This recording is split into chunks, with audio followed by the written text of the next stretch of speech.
हरीक्वेस्ट GS research centre में स्वागत है। आज हम गगनयान के बारे में पढ़ने वाले हैं। गगनयान भारत का एक ऐसा अभियान है जिसमें हमारा इसरो अपने 3 यात्रियों को स्पेस में भेजेगा और इसका जो उद्देश्य रहेगा स्पेस के बारे में ढेर सारी जानकारी प्राप्त करना। आप सभी को पता है कि आदित्य L1 जो लॉन्च हुआ है उसका संबंध सूर्य के बारे में जानकारी प्राप्त करना है। चंद्रयान 3 आप सभी अच्छे से पढ़ चुके हैं। चंद्र के बारे में चंद्रमा के बारे में जानकारी प्राप्त करना है। आखिरकार ये अभियान जो है 2024 में इसरो के द्वारा सतीश धवन श्रीहरिकोटा जो स्पेस सेंटर है वहाँ से लॉन्च किया जाएगा। हमारे इसरो के प्रमुख जिनका नाम डॉक्टर सोमनाथ जी है उन्होंने ये जानकारी साझा की है। अब थोड़ा सा गगनयान के बारे में जानिए कि गगनयान आखिरकार है क्या। गगनयान परियोजना के तहत 3 दिनों के मिशन के लिए 3 सदस्यों के दल को 400 किलोमीटर की कक्षा में लॉन्च करके भारतीय समुद्री जल में उतारकर उन्हें सुरक्षित रूप से पृथ्वी पर वापस लाना है। ये एक प्रकार की अभी परिकल्पना है।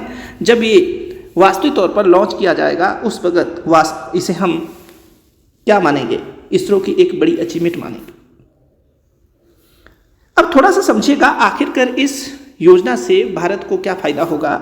ये परियोजना आंतरिक विशेषज्ञता, भारतीय उद्योग अनुभव, भारतीय शिक्षा जगत और अन्य जो जैसे कि बुद्धि का विकास, बुद्धि की क्षमता, इससे हमारे जो साइंटिस्ट हैं उनकी पता चलेगी। अंतरिक्ष एजेंसियों के पास यानी कि इसरो के पास जो जानकारी आएगी उस जानकारी से क्या किया जाएगा, नई तकनीक का पता चल सकता है। गगनयान मिशन से पहले कुछ एक जो स्टेप उठाए गए हैं, जैसे चालक दल को सुरक्षित रूप से अंतरिक्ष में ले जाना और इसके लिए मानव रेडेड लॉन्च वाहन, ये पेपर के लिए काफ़ी इंपॉर्टेंट है। अंतरिक्ष में चालक दल को पृथ्वी जैसा वातावरण प्रदान करने के लिए ये जो तैयार किया गया है। चालक दल आपातकाल के दौरान यहाँ से मतलब इसमें भागने के प्रावधान की व्यवस्था भी करके रखी है। उन्हें प्रशिक्षण दिया गया है और इन पहलुओं पर अच्छे से काम किया गया।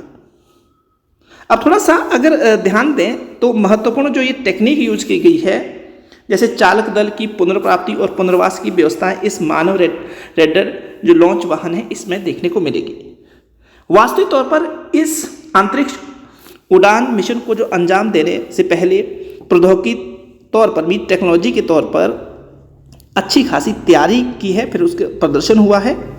इन प्रदर्शनकारी मिशनों में integrated air drop test, pad abort test, ये जब ये जो अंतरिक्ष यात्री जाएंगे तो उनके ये टेस्ट देखने को मिलेंगे। टेस्ट व्हीकल उड़ानें शामिल है, ये सारी की सारी करवाई जाएगी। उसके बाद मानव युक्त मिशन प्रणाली जिसको हम गगनयान कह रहे हैं उसको लॉन्च किया जाएगा। अब थोड़ा सा समझिएगा मानव रेडर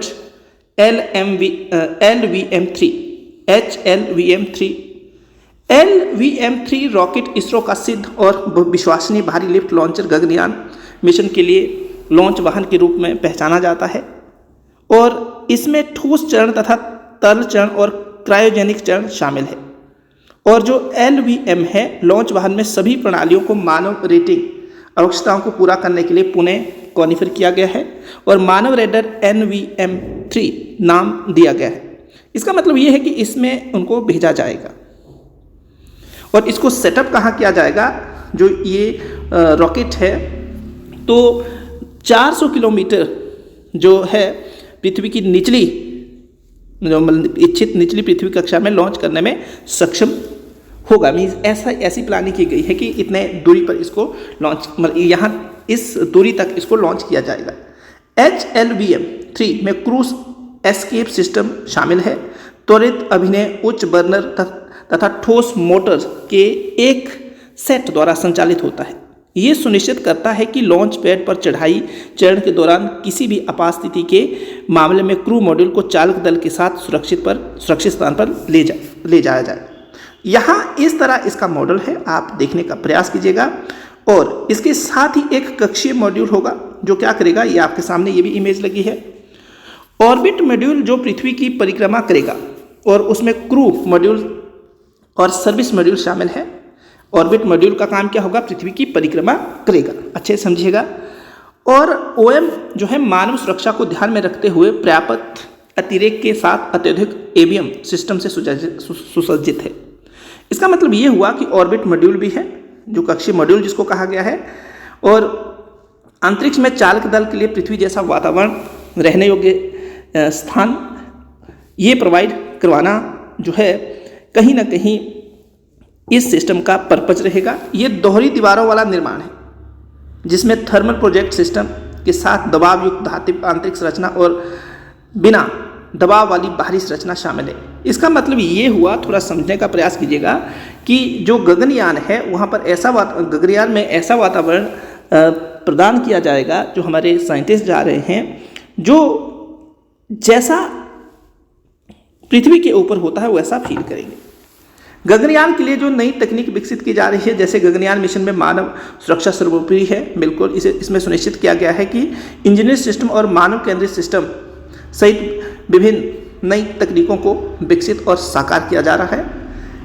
और इसके साथ ही अगर हम बातचीत करेंगे तो बेंगलुरु में स्थापित अंतरिक्ष यात्री प्रशिक्षण कक्षा, प्रशिक्षण, स्वास्थ्य प्रशिक्षण, ये सारी जो ट्रेनिंग सेंटर है, यहाँ पर पहले उनको क्या किया जाएगा, इसके बारे में जानकारी दी जाएगी। जो अंतरिक्ष में जाने वाले अंतरिक्ष यात्री होंगे, गगनयान, उड़ान, सारी बात उनको समझाई जाएगी। सूक्ष्म गुरुत्वाकर्षण मीन्स हर एक चीज़ को अच्छे से समझाया जाएगा, उसकी ट्रेनिंग दी जाएगी। उसके बाद इस उड़ान को क्या किया जाएगा, भरा जाएगा। और उड़ान जो रहेगी, ये अभ्यास और योग भी इसमें शामिल रहेगा। मीन्स प्रैक्टिकल तो बात है ये, पर योग भी अंतरिक्ष में करने की बातचीत की जा रही है कि ऐसा हमारे जो क्या नाम लेते हैं अंतरिक्ष यात्री जो भेजे जाएंगे वो करेंगे। कुछ इस तरह का ऊपर मॉड्यूल देखने को मिलेगा। जब आप टॉप पे जाएंगे तो कुछ इस तरह का उनको ये बनाकर पूरा ऊपर ढांचा दिया जाएगा, जिसमें वो कैसा फील करेंगे, पृथ्वी जैसा फील करेंगे। तो ये था गगनयान के बारे में कुछ विशेष जानकारी। एग्जाम के लिए क्वेश्चन क्या क्या बनते हैं कि गगनयान जो प्लान है वो किससे संबंधित है या कौन लॉन्च करने वाला है। तो ये जो है अंतरिक्ष यात्रियों को अंतरिक्ष में भेजना है, और ये भारत के इसरो का प्लान है। कब इसको लॉन्च किया जाएगा, 2024 में इसको लॉन्च किया जाएगा। और इसके लिए कौन सा जो आपको यहाँ पर मैंने आपको बताया कि रॉकेट जो है रॉकेट में भेजा जाएगा, उस रॉकेट का नाम याद रखना है आपने। ये भी आपसे पूछा जा सकता है, मानव रेडेड LVM-3, इसको अच्छे से याद रखिएगा। ये था आज का विशेष टॉपिक और आपको अच्छे से पसंद आया होगा। धन्यवाद, जय हिंद।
Oh